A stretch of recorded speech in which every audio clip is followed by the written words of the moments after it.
एक बार नारद जी विचरण कर रहे थे, तभी तीनों देवियाँ माँ लक्ष्मी, माँ सरस्वती और माँ पार्वती को परस्पर विमर्श करते देखा। तीनों देवियाँ अपने सतीत्व और पतिव्रता पवित्रता की चर्चा कर रही थी। नारद जी उनके पास पहुँचे और उन्हें अत्रि महामुनि की पत्नी अनुसुईया के असाधारण पातिव्रत्य के बारे में बताया। नारद जी बोले, उनके समान पवित्र और पतिव्रता तीनों लोकों में नहीं है।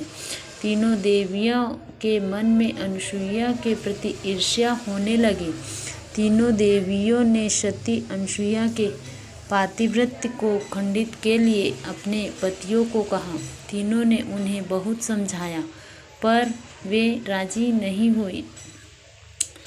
इस विशेष आग्रह पर ब्रह्मा, विष्णु और महेश ने सती अनुसुईया के सतीत्व और ब्रह्मशक्ति परखने की सोची।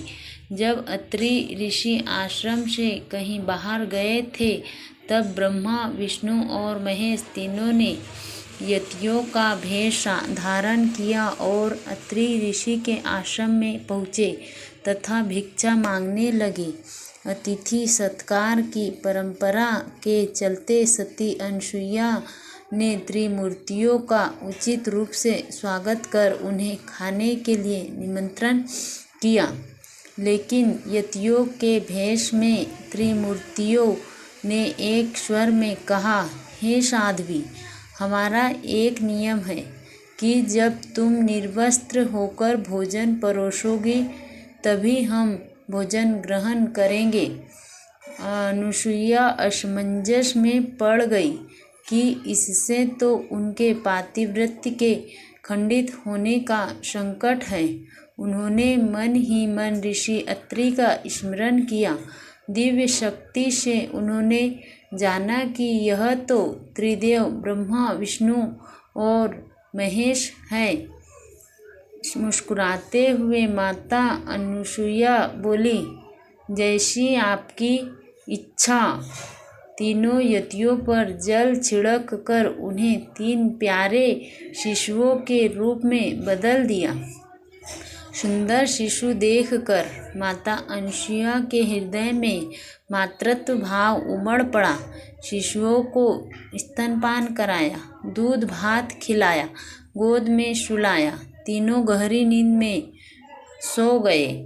अनुसुईया माता ने तीनों को झूले में सुलाकर कहा, तीनों लोकों पर शासन करने वाले त्रिमूर्ति मेरे शिशु बन गए। मेरे भाग्य को क्या कहा जाए।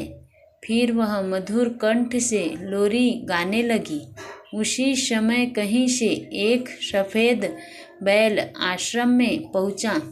एक विशाल गरुड़ पंख फड़फड़ाते हुए आश्रम पर उड़ने लगा और एक राजहंस कमल की चोंच में लिए हुए आया और आकर द्वार पर उतर गया। यह नज़ारा देखकर नारद, लक्ष्मी, सरस्वती और पार्वती आ पहुँचे।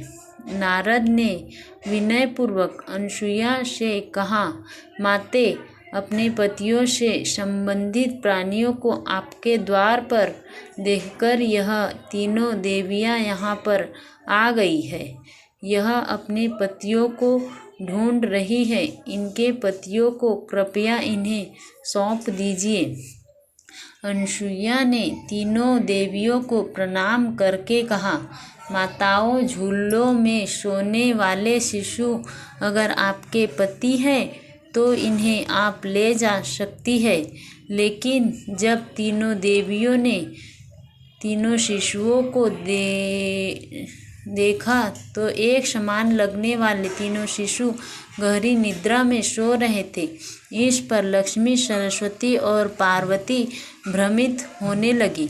नारद ने उनकी स्थिति जानकर उनसे पूछा, आप क्या अपने पति को पहचान नहीं सकती?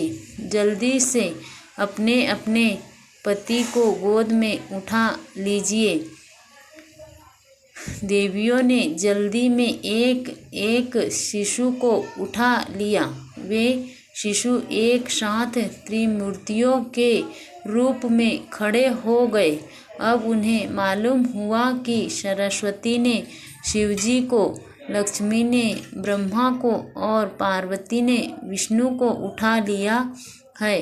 तीनों देवियां शर्मिंदा होकर दूर जा खड़ी हो गई।